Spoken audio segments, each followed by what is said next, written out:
ఇప్పుడు మీరు అన్నట్టు 2 తెలుగు రాష్ట్రాల్లో వివిధ ప్రాంతాల్లో ఆ పంటలు సాగు చేయలేని పరిస్థితి చాలా ఉంది.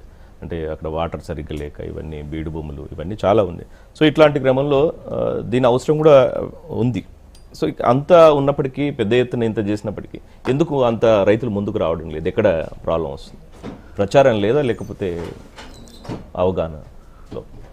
మీకు తెలుసు, మనకి 2 రాష్ట్రాలలో కూడా రైతులు ఈరోజు వ్యవసాయం చేస్తుంటే వ్యవసాయంలో లాభసాటిగా లేదు. ఒకటి, వ్యవసాయమే లాభసాటిగా లేని రైతు దీన్ని ఆల్మోస్ట్ లైకే ఒక పరిశ్రమ లాగా ఆలోచించాల్సి వస్తుంది. మనకి ఏదైనా సబ్సిడీ వస్తుందనే ఆలోచన రైతులో ఉండొచ్చు అప్లై చేసినప్పుడు. కానీ ఇప్పుడు ఎంత లేదన్నా 3.5 నుంచి 4 కోట్ల ఇన్వెస్ట్మెంట్ ఒక మెగావాట్కి అవసరం ఉంటుంది. 3.5-4 ఎకరాల భూమి అవసరం ఉంటుంది.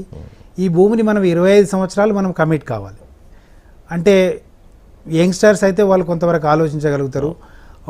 ఓల్డ్ ఏజ్ వాళ్ళు అయితే వాళ్ళు పెన్షన్ లాగా రిటైర్మెంట్ లాగా ఆలోచించగలుగుతారు. 25 సంవత్సరాలు ఆలోచించడమే కాకుండా ఆల్మోస్ట్ సుమారు మనకు బ్యాంక్స్ ఎంతవరకు ఇచ్చినా కానీ, బ్యాంక్స్ ఈరోజు 15% మార్జిన్ మనీ కడితే మనకు లోన్స్ ఇస్తున్నారు. ఆ 15% మార్జిన్ మనీ కూడా మనకి 50 నుంచి 60 లక్షలు ఒక మెగావాట్ కావాల్సి వస్తుంది. ఈరోజు చాలామంది రైతుల దగ్గర వైట్ మనీ అంటే ట్యాక్స్ పేడ్ మనీ 50 నుంచి 60 లక్షలు అనేది చాలామంది దగ్గర లేదు. అలా కాకుండా బ్యాంకులో ఉండే ప్రాసెస్లో కూడా చాలా వరకు రూల్స్ అండ్ రెగ్యులేషన్స్లో చాలామంది రైతులు ఫిట్ అవ్వట్లేదు. నేను ఇందాక అన్నట్టు 6,500 మంది అప్లై చేసిండ్రు 4,500 మెగావాట్లకి.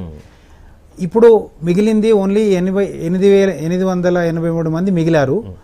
దాంట్లో 1450 మెగావాట్ పీపీఏ సైన్ చేసిండ్రు. దీంట్లో కూడా ఈరోజు 50% మంది ముందుకు వెళ్తారా లేదనే తెలియట్లేదు. ఎందుకంటే దీనిలో చాలా ఇష్యూస్ ఉన్నాయి.